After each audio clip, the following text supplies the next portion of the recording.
When Kevin comes to present, I can tell you the revenues.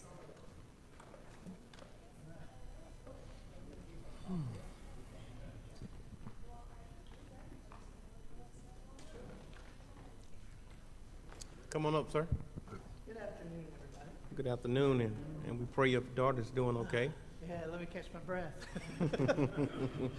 Yeah, that's a interesting call in the middle of the afternoon that your daughter's had a little fender bender. But she's good. She's good. Good. How are you guys? We're great. Good. Well, I'm Anthony Carter. I'm your public defender. I've been your public defender for 16 years now overall, and since 2001. So our budget is very straightforward. It's mostly personnel. Otherwise, it's supplies, just little necessities that we have. Obviously, I have a Walton County budget, a Newton County budget, and a state budget. And together, between the three of them, somehow we make it through. My budget this year is static. I'm not asking for anything extra. We've been able so far, even with COVID, even with some of the other problems, we've been able to get through. And we're, of course, not, ARPA funds, we're not allowed to be involved in that just because we're with the executive branch. But we have had, I was able to gain one state position for 2 to 3 years out of the ARPA funds that were provided to the executive branch. So that's going to help. That's for helping catch up after COVID. We haven't had too many problems this past year. The past year, we're catching up. I've got a case I'm trying Monday, which the arrest date was April 20th of 2019, and that's one of our oldest cases, and we are going to go ahead and get that one taken care of on Monday. So we're trying to catch up. We are back in court more than we were before, actually, and we're doing the best we can. Obviously, my office is part of the judicial branch. We have to compete's not the right word, but we work with the district attorney's office on an even basis. We handle probably 95% of the cases that come through our system. So we need to be able to stand against them fairly, and I believe we do it this time. There might come a time soon, and I've already told Mr. Sims that probably next year I'm going to be asking for another attorney or support staff. We're falling way behind as far as staff, and we've been able to handle it, but there is going to come a time, we're not asking for it for this year, but just kind of a warning in advance that probably next year we're going to have to be talking about a staff member. But if you have any specific questions, my budget's boring because it's mostly paper and people. So does anybody have any questions? Thank you, sir. Guys, y'all have any questions? I don't have any questions, but I just want to thank you for increasing your budget. Everyone in the judicial system is rocking because you have really saved money. Thank you so much. 2 years in a row, remember that. And you still haven't been to my office. I asked you last year. Well, I don't know. I'm one of the most important ones. I don't know how you couldn't. I'll be in touch with you, and because I would like for you to come by. Okay. Commissioner Henderson. Well, I have one or two questions. First is, how's your daughter doing? She's fine. She's scared. She's 17 and never been through anything like that. So she was obviously shaken up, but she's better. She didn't have anything the rest of the day, so she's gonna go home and lay down and relax. Right. She's in Oxford Singing Children, or Oxford Youth Singer, so she was Mrs. Potts in Beauty and the Beast over the weekend or whatever, and it was awesome. The Newton Performing Arts is just awesome. So many kids are involved, and they do such good programs and everything. So, yeah, but she's doing fine. That's great. I'm glad to hear that. And I'm just gonna share this, and I'm gonna shut up and be quiet. I can remember when I first met you and Miss Jenny and the kids, and Miss Jenny, she was pregnant. And we treated her just like family. I think I might have rubbed, but that particular time, your child, your baby mama's stomach, your wife, several times, because we were just like that back in those days. Absolutely. And for those kids to be grown now, along with my sons, they're grown men and just about grown women. Yeah. And I've truly been blessed. Yeah, Molly is a senior at Wake Forest. She's going to Wake Forest next year for to get a PhD in chemistry. And Molly's a senior in high school. She's going to college next year. Those kids smart. Yeah. And last thing, in closing, Anthony had a convertible. And he was the coolest man I thought I ever seen in my life. He throw them shades on, and he would ride around in that convertible. I think eventually you got rid of it as you grow older. I had my midlife crisis when I was about 25 or 30, and I got that Mustang convertible. And the only bad thing is it had a car seat in the back, so, you know. All right. Thank you, guys. Any other questions? Anyone else? Thank you, sir. All We right. greatly appreciate it. Thank you. Thank you. And we'll wait on Kevin.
Yes, Patrick, we can hear you.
Chairman. Hello, Kevin. How you doing today, sir?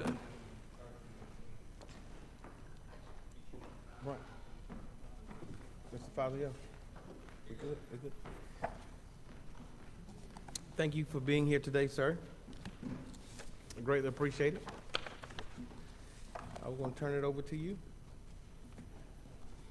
Should I proceed? Yes, sir. Thank you, Chairman and Commissioners.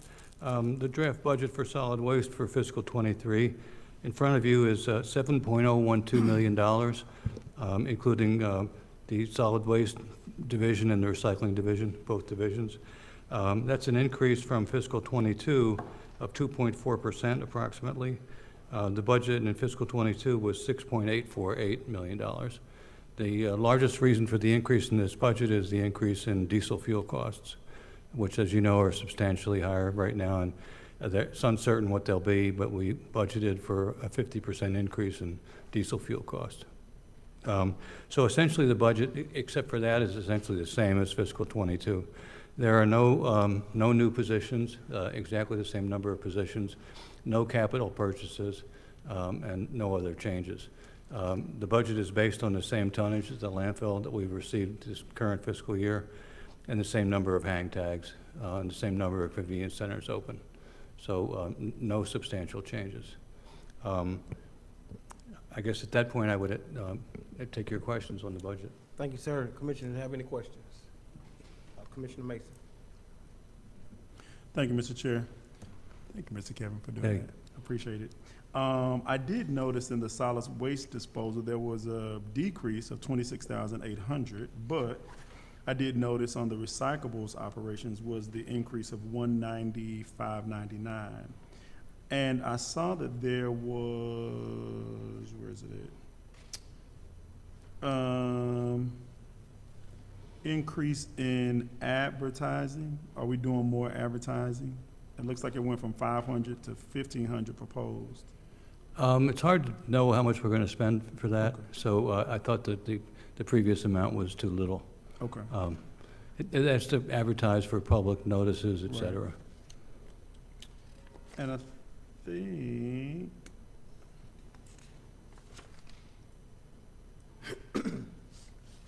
that was my only question, because I saw a decrease in the other budget.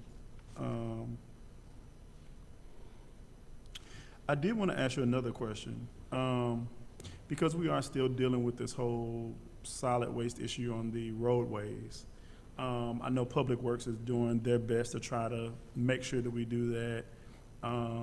I've started the Clean Up Newton project to kind of make sure that we're doing our part as leaders in the community, citizenry in the community, to kind of help with cleaning that. And of course, it's been a debate for a while in regards to the recycling centers. So do we think that, or do you think that opening up more recycling centers will be the solution to that particular issue or not? That's Or how do you feel? Can you explain that? That's a very good question. The people that use the recycling centers are a dedicated group of our citizens who believe in recycling and who believe in using the centers, and they find them convenient also. I think the people that do the roadside littering are different people, and either way, they don't use the centers. So I don't think having more centers would make it go up or down. I do think that the biggest problem, as I've told the chairman, is public education. In the past, and as you may know, I worked for the county for about 10 years, from 2000 to 2010, and was involved in roads and bridges and buildings, et cetera. At that time, we did a lot of public education. The Keep Newton Beautiful program was bigger, and they did a lot of fundraising on their own. And they raised, which they're not able to do right now because of their staffing size, but at that time, they were able to raise $100,000 or more a year for public education. Times were different then, you know, it's a different, we have a lot of different residents in the county, but I as a citizen, I would love to see us find some money for education. Some of the citizens that came for the cleanup on Saturday said, well, you know, why can't we do billboards and other things? Well, a billboard is about, can be as much as $1,000 a month, you know, so they're quite expensive. And advertising, you know, on TV and newspapers is expensive. But I did ask Brittany White to take up with the SPOS committee if it could be entertained to put money in for public education for anti-littering. And so she's going to discuss that with the committee. She was uncertain whether public information campaign could qualify as a capital type expense. So that they're going to discuss that. But I suggested that we put in a request for $1.5 million for public education. That would be $250,000 a year. We could have public advertising, we could have public events, we could do education in the schools like we did 15 years ago, teaching children about pollution prevention. And I think a lot of our residents just came from other places where they didn't follow these principles. And they're messing up our county. It's terrible. So I think public education, and I also think, I wish the county would do more enforcement, and that's a question up to the sheriff. We do enforcement with code enforcement, and when we find trash on the side of the road, the code enforcement officers go through it to find people's names, and they certainly do issue citations. But I wish the police, the sheriffs could help on the side of the road. I think anybody that gets seen by a policeman throwing a bag of trash out of their car on purpose should get a ticket, for sure. Maybe even go to jail. So, but I don't think having more convenience centers open would help, in my opinion. Good question. And it's a terrible problem. It really is a terrible problem. Thank you. Thank you. Commissioner Henderson. Thank you. I had about 3 questions. And the first one is, we remember a while back last year, I was approached by 2 of my constituents, and they was telling me about the ticket that they had received to go to the recycling convenience centers. I think it was about like $140 a piece. And when they received the ticket, somehow know they ended with the wrong color ticket. And so they went back, so I got the wrong color ticket somehow or another. And she said, I want to, get the right one because people won't let me go into the centers without the right ticket. And I noticed then they would tell me, well, you're under investigation. I said, what are you under investigation for? And he said, let me go with him. I said, okay, yeah, I'll go. And they was under investigation by court enforcement, I guess because they had the wrong color ticket. And what I suggested was, just give them the right ticket. And so it was a whole lot of red tape. We ended up at your office about something simple, and you was telling me at that time that it was a possible problem that people were making, I guess, the wrong kind of ticket, a different color ticket whatsoever. So this is my first question. What is there a problem with that? Are people giving you wrong tickets or using the wrong kind of stickers to go into convenience centers? Commissioner, I didn't understand all of your question. Is it about purchase of hang tags? What you remember the Miss Lackey came over here to the historic courthouse, Okay. went downstairs, went to the young lady, and they purchased a ticket, one of those convenience stickers, so they could dump their garbage, I guess once a month or however many times they can dump it. They end up with the wrong color ticket or sticker. And so the question that I asked was they got the receipt, why not just give them the right color ticket? So what they did, instead of giving the right color ticket, they put them under investigation, code enforcement. And I think Ms. Judy Johnson, the former person over it, said that y'all had recommended for them to go be under investigation for it. And I said, well, I think it's a simple solution, just give them the right ticket. So we ended up coming to your office, talking about a ticket, and he finally said, just give them a ticket. So the question that I was asking for, my first question is that, are you having a problem with people counterfeiting tickets? So I understand the question now. And A I'm sorry if you citizen didn't the first that Commissioner Henderson brought to my attention was issued a ticket that had an off color to it, and we were afraid that it had been forged. It looked like the original hang tag. It was hard and plastic and had a magnetic stripe on it, but it was slightly off color. So we asked code enforcement to investigate, could it have been counterfeited? And we were concerned because if there was counterfeit that were that good, that maybe somebody would sell 100 or 200 or 300 of these tickets, and that would be obviously very bad. So we asked code enforcement to investigate, but they were not timely in their investigation. So in the meantime, the citizen was inconvenienced, couldn't dump their trash. Their ticket had been confiscated. So Commissioner Henderson brought them down to the landfill. We talked about it, and we resolved it by issuing the citizen a new ticket, and at no cost. And we apologized to them for the inconvenience. And to answer your question, no, there has not been any other instances of that. It was one abnormality, and I think we overreacted, and we certainly apologized to that citizen. And they didn't. It cost them some inconvenience, but it didn't cost them any more money. We have in the past years had people Xerox the tickets and laminate them. And this year, that has not been a significant problem, Commissioner, and thank goodness. A year ago, 2 years ago, there was a few people doing that, and we picked up 20 or 25 tickets like that. And I think in this year, we didn't pick up any like that.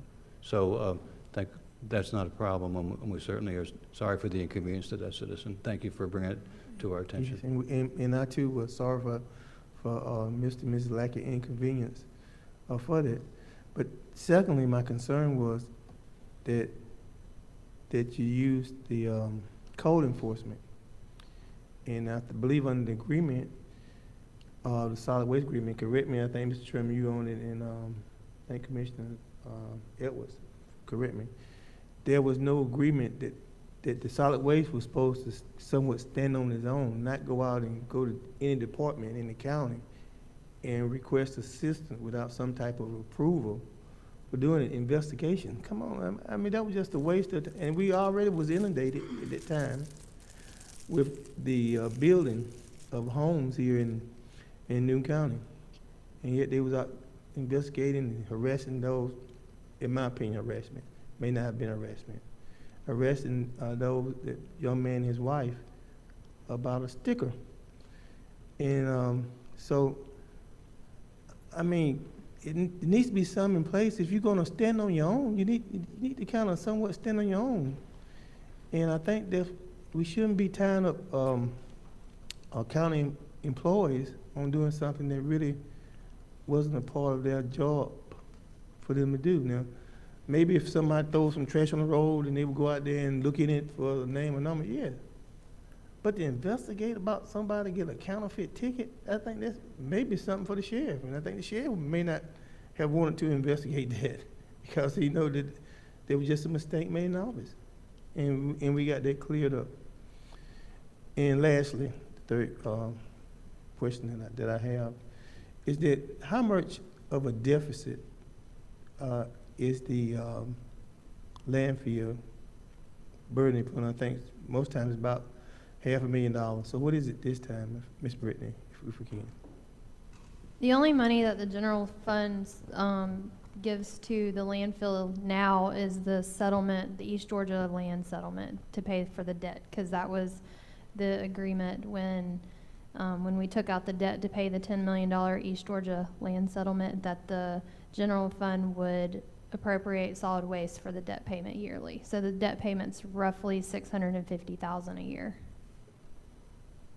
So typically, from my knowledge, the deficit of the landfill before it was taken over was about $500,000, and that was, a big deal, because it was taxpayers' dollars and cents. And the idea was that, from the people who presented the case, was that in a few years they would take care of itself. That's not the case. It shouldn't be that way. And lastly, I want to just say this. And Commissioner DeMond, before we had this landfill the way it's set up now, you go to convenience centers. You didn't find no trash nowhere on the road. You might have found some trash, but it wasn't like it is now. And the reason why, because they could go in their convenience centers that was paid for with splash dollars, put their trash in the convenience centers, and then leave and go home.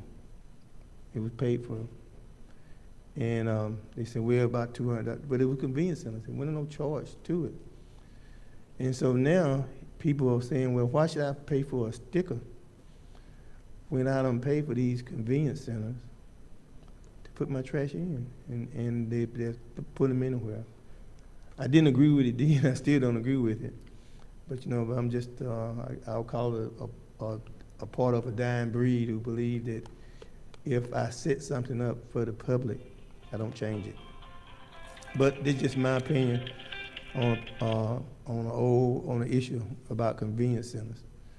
And maybe one day I have an apartment that I can put there on it to represent District 4. Anyone else? Commissioner Sanders? Commissioner Henderson kind of was piggyback off of him a little bit. I do try to attend the solid waste meetings as often as I can, but they're so early that you can't really get there on time. But the ones that I did attend that actually sparked my attention was one of your board members asked, when will we come from up under the county? Because you are an authority and should be operating on your own. And I remember you stating within 5 years. So I wasn't here when y'all formulated authority. Can you, before I get into my question on the budget, can you explain why the county is going to be responsible for another 5 years when the authority was set up to operate on its own? A very fair question. The authority, I think the biggest reason is the authority doesn't have the financial stability to stand on its own right now because of all the debt they incurred, part of which was the legal settlement. So hold up for a second. Somebody need to explain exactly what happened, because I think we're mixing the two. Brittany, how much funding goes to support the Solid Waste Authority? I'm talking the Solid Waste Authority now. Technically, $0 goes to support the operations Now, of the the solid county waste authority. commissioner, so you wasn't, One second, Mr. Chairman. If he can't answer my question, no disrespect to you, but I asked him a question, and I was waiting for him to finish what he was stating, and then can we go to yours? Because he didn't complete his well, I sentence want to of make sure we answering get the my right, question. I want to make sure we get the right information out there. I understand, but I did ask him a specific question, if you don't mind, if he answers that. Oh, 'cause yeah, I he didn't- can answer, yeah. Yeah, thank you. Then, yeah, because it was like, it's like reclaiming this is my time. Thank you so much. The Board of Commissioners doesn't support the Solid Waste Department at all, with the exception of the bond funds that Brittany talked about for that legal settlement. So 100% of the operating funds of the Solid Waste Authority are generated by their revenues. To answer your question specifically, if the authority were totally separate, we would have to add positions. We would have to have accounting, human resources, other things that the Board of Commissioners does for us as a part of the Board of Commissioners budget.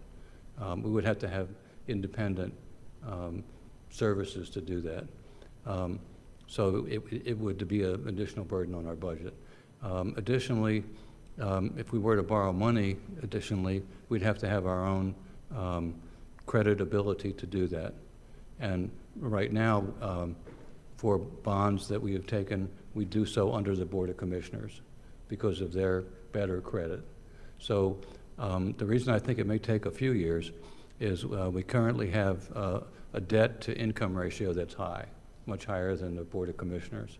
And our goal over the next few years is to pay down that debt, is to pay off some of these debts early and to decrease our debt. But that would be up for discussion with the commissioners and the Solid Waste Authority, and we do have a memorandum of agreement that could be revisited by the BOC. We could have workshops on that to discuss a timetable. We haven't really set a timetable, so it's indeterminate, Commissioner, is right now. But those two things are would be the hurdles. Would be some additional people to do the services that the BOC is doing for us without charge, and that if we had no connection, that we would have to do ourselves, and reducing our debt. So we've been working very hard to build up our cash reserves so we can start to pay down some of the debt. So, And Brittany, did you ever find out the amount that, the revenue that's brought in for solid waste? So the revenue, like I said, it balances to what you're seeing on the expenditures. So there's a total of 7 million and some change revenue. So I'll give you the sources of the different revenue. Okay. Landfill user fees, which is basically when people actually come to the landfill and you drive through, that's this, is 4.4 million. Are you okay if I just round these numbers? Yes, you're Okay. fine, you're completely Right. fine. They do generate late fees for customers who don't pay on time, so the revenue for that's 5,000. They have an interest income of 70,000 for one line item, which is the interest they make off the bond, and then 63,000 for the money they make off cash.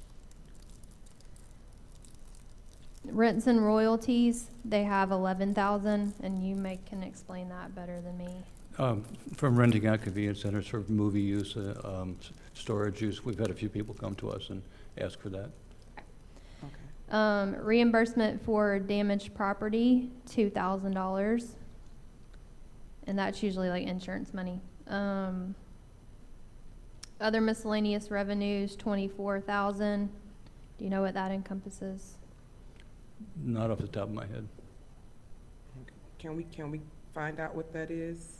I can look that up and Okay. kind You of have to see do it what now, what but it's been yeah. historically. Yeah, okay. And then the operating transfer for the debt payment, 648. And then an operating transfer from the SPLOST of 272, and that's also to pay down debt. And then sale of assets, so if they sell equipment, vehicles, $10,000. Sale of recycled materials, 75,000. Oh, wow. Landfill user fees under the recyclables department is 420, which is basically, isn't that what pays back? Okay. So that essentially is when the recycle center bring money or bring, No, we put in an expense and a revenue. You're making So we just try to account for the amount of dollars that we would have received from that waste, but we put that in the budget and take it out. So it's how the budget was set up. there's an expense and a revenue to that, so you see 420 in revenue, and then you'll see 420 in expense, and that's just governmental accounting. We're required to do that. We're required to show those in and outs.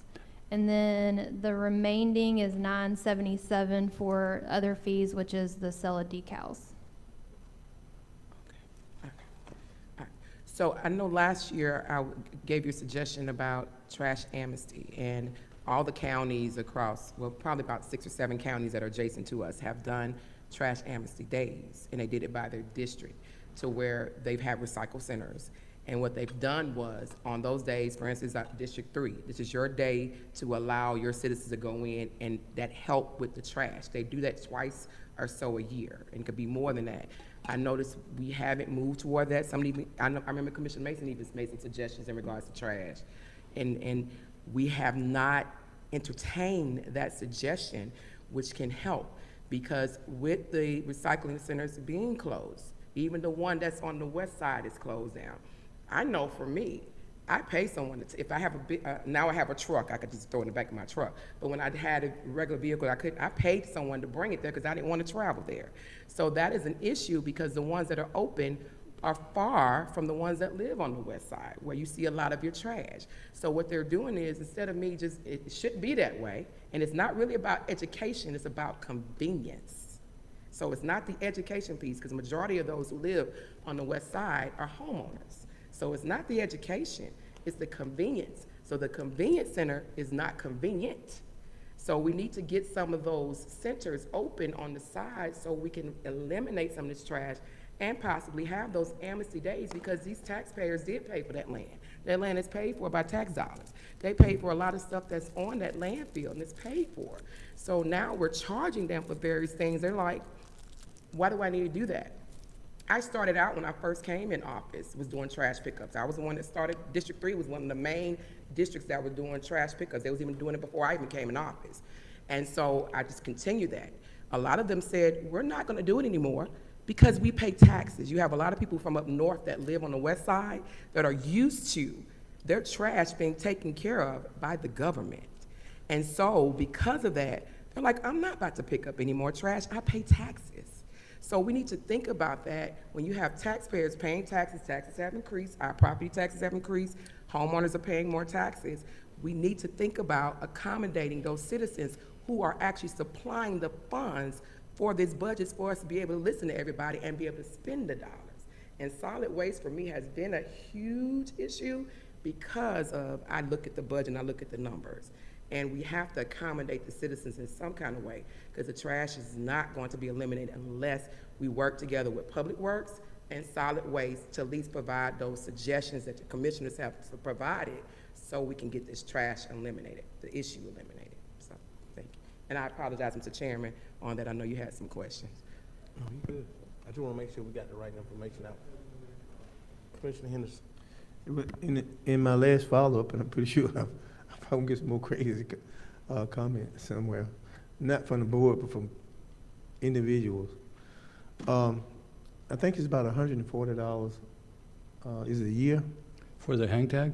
Yes, sir. It's $165 Okay. this year, and next year it's okay. $170, starting in July. And the concern that I had with that, and I had it from the very beginning, was that it's not right for the taxpayer having to come in and pay taxes, and then you tax another $165 now to pick your, take your trash and dump it in a recycling center that you paid for years ago. I don't think that's right. I don't think it is. And so I just, I'm just saying that if we're gonna be a county, then we should figure out how to way to get them a tax break or something on the, maybe that's $163 reduction on their taxes. Maybe that might help, but I don't think it's right for them to be taxed another $163. And that's all it is, a convenience center tax. Thank you, Mr. Chairman. Thank you. Commissioner Mason. Thank you, Mr. Chair. Just to add to the conversation, and maybe this is something that should be discussed on the Solid Waste Authority. You know, what is our current expense to run and operate the current recycling centers, and what the expense would be if we added or opened more, and if we added and opened more, would we be able to handle that cost? Because I think that's important. So we can say we want them open all day, but can we support the cost of them being open? So I think that's more important to kind of figure out, well, what is our current expense for the current recycling centers that are open? And if we do decide to open more, what is that expense gonna look like? What is it gonna be? Is it affordable for us to be able to do that? And if so, I think that is definitely an option if it's something that we can financially support. So I and maybe that is something that we should look at or discuss on this. And I don't know if you all already have discussed that, and that's why some of them were closed because of that discussion. I don't know if maybe finances were different back then when they were closed, and we're in a better financial position now where we can maybe open more up for convenience purposes. And then if we are opening them up, are we just allowing citizens to just come and dump trash whenever they want? Or is there gonna be a nominal fee if they don't get the hang tag? So I think it sounds like there's a lot of different things that we have to discuss and address to kind of help meet that need. I did know, and Chairman Baines, you can correct me if I'm incorrect, I think it was brought to my attention that each district can have one of those large trash receptacles.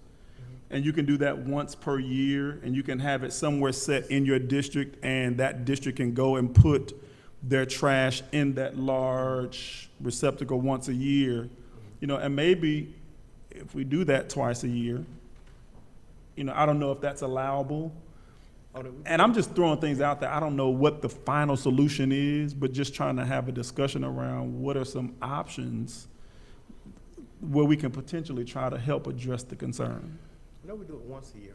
Right, I know it's once a year now, but, The BOC passed a resolution some time ago, okay, because some of the districts were interested in doing that frequently, and some didn't do it as much, and so the BOC passed a resolution that once per year, but that would be up to the BOC and the chairman. Right. And I think more frequently would be a good thing. There have been, in some of the districts, these special cleanups, and they have, if advertised, they have been successful. And a lot of people with a stove or a lot of stuff that don't have a hag tag don't have any place to take it. Right. And if we did more, especially on the west side, I think that could be helpful with the roadside trash. Yeah. And all we do is take a roll-off out to a public space or a vacant county property, and the commissioner of that district would advertise it, let citizens know, get a few volunteers, keep Newton beautiful would help. Right. And then we go get the bin at the end of the day. How do we schedule that, by the way? Do we just, we schedule it through our office, or do we? Lori Riley through Keep Newton Okay. Beautiful is the So she can contact schedule it point. for us, okay. And the board in future meetings could discuss increasing that frequency. And I Okay. think that might be a good idea. That might be, I think, so. Commissioner Henderson has done a few of these, and they've been mostly successful in getting large items. I think, preparing people, telling them it's going to happen, they can Right. save up their big things, and then they can bring them and for no charge, just dump things.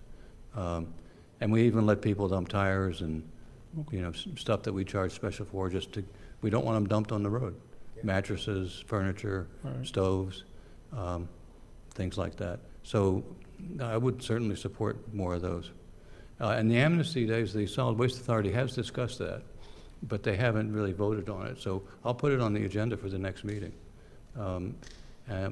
I did present the draft budget to the Solid Waste Authority a week ago, and I'll be reporting to them at the April meeting, at the middle of April, your comments, and ask for their suggestions on how to change the budget, and then bring that back to the board, any changes that they would suggest.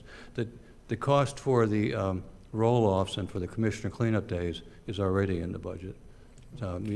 We would forego any tipping fee on that. We don't make any charge to those people. So we just kind of divert resources to do that. So I think that's an excellent start by possibly having the board revisit doing more of the huge metal trash bins, and we can put it in whichever district requested through Keep Newton Beautiful. Ms. Lori is phenomenal. She's basically helped us a lot with almost every cleanup that we've had each month. And so maybe possibly increasing that, more than once, and we can get that out, and that may be a solution. It would help. We can try it and see what happens, and then I guess simultaneously, if you all want to have that conversation about the recycling centers to see if that's something financially sound, maybe that's a conversation we can revisit. I'll make sure that the authority discusses that in April. One problem we have is, even with the closed centers, there's no center except Oak Hill Road on the west side of the county. There was a center on McGibney Road off of Right. Brown Bridge Road. Right. The traffic in and out of there was terrible. There was all Yeah. kinds of accidents. It was a Yeah. really badly designed center. And we still own that center, of course, and that could be reopened. But it's the worst center in the county as far as functioning. Location. Yeah, location and working well. But it would be great if we had a new center somewhere over there in the west. Right. The cost of it, we'd have to build it, and that would be a substantial cost. But the cost to run a center is about $175,000 a year, including the truck drivers and the operators and everything else, just to run it. And the authority has discussed that. They wanted us to look at this year, could we open up another center? And we voted on it that we didn't have the funds this year to do that. So there's not another center in this proposed budget, but that would be a change the authority could make. Funds could be reallocated. So, but I wish we had another place. The only center that's close to the west side is the one on Cook Road. That's pretty good for the northern part of Covington, but it's not far enough west. So a lot of people that would go to Cook Road, it's up there behind the Longhorn, you know, behind the Longhorn restaurant on Old Atlanta Highway and Cook Road. A lot of the people from the north side liked using that. So it would get used if we opened it up, but it wouldn't help the west side too much. So I wish we had another center on the west side. And please, so, man, there's so many wrecks over there. Yeah, that's the one bad. on Brownbridge is closed. That's a bad. I know the one on Oak Hill is still open. It- Oak yeah, Hill near 81. Oak Hill takes a lot of people. I mean, and we try to keep that functioning well, but that's just one site. We have, what, is it 4? That's still 5? Okay. Property on Brownbridge Road, close to that McGivney site, that is for sale, that could be changed into a nice, convenient senior center for that particular community. But, you know, I tell my reservation about that $165 and going up, next year it'd be $200. Yeah, that'll be $250, yeah, that'll be about $400. Before you know it, they can't afford it. Well, Commissioner Sanders. I kind of agree a little bit with Commissioner Henderson, maybe finding a location on the Brownbridge area, because I'm not sure if you're aware of how many homes are about to be built on the west side. Just Kirkland alone is 1,000 homes. Then you have the Denny Dobbs property. Then you have the apartment complex coming behind Gen Motors. You have over probably almost 5,000 homes about to be built probably by 2020, into 2022, beginning of 2023. And we are the most dense. So that's where a lot of your trash is. So there has to be some type of solution or it's gonna get worse. It's gonna get completely worse. So we have to find something. And charging the citizens, I know we have to make a fee. I know the landfill is not free, but I do remember seeing the numbers from last year. It looks like we're spending more than when it was open. Because I questioned at the last meeting when I had the numbers. I said, well, it looks like we're paying more now that we're charging the citizens than we paid when it was open. So we have to figure out a way. That's just my only concern. And my last one, and I'll be done. Your meetings are at 5. A lot of the board meetings, and if y'all can get with your board, are normally at 7, so citizens can attend.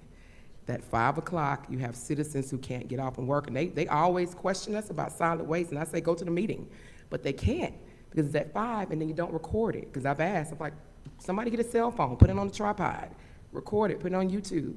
That's a huge issue because the citizens want to be involved, but when you have meetings at 5 o'clock, that's normally like a sign you don't want them to attend. Not saying that is, but that's normally a sign that you don't want them to show up because they can't get off work or be there at 5. I can't get there at 5 sometimes. So we need to consider the people who are funding the solid waste to make sure that they have the opportunity to attend the meetings and have a voice. Yeah. Thank you. Anyone else? Thank you, sir. Thank you. Greatly appreciate it. Thank you. Guys, that is it for the day. Let's go home.